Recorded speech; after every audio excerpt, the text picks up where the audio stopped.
Hello, we are gonna make a carbon dioxide with a vinegar. What's that called again? Baking soda and a balloon, plus a water bottle, an empty one. Okay. Pour it in.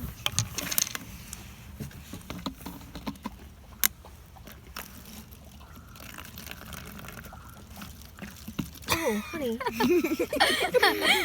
Good thing we didn't do it inside. Okay, stop. Okay, put the balloon over top, right? Oh, wait. Or no, you have to put the... Aunt Michelle, can you help get... And now what are you going to do, Tom? I'm gonna hold a balloon open. And what's going in the balloon? This powder stuff.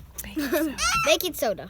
And then when we gently put this on the water bottle, what's going to happen to the balloon? I can't tell you because it's a secret. Okay. You're gonna have to wait and see.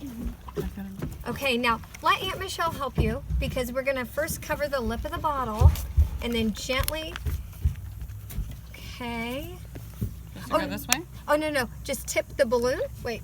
Okay. Oh, Hold tip- this. Oh. Yep. Oh, let's see. Go ahead. Hold down because it's going to pop off. Hold that down. Yes. Hey guys, if you're happy, please clap. If you're happy, leave a like up and a comment on this video, and we'll see you next time. And don't forget to subscribe. Don't forget to subscribe. Peace out.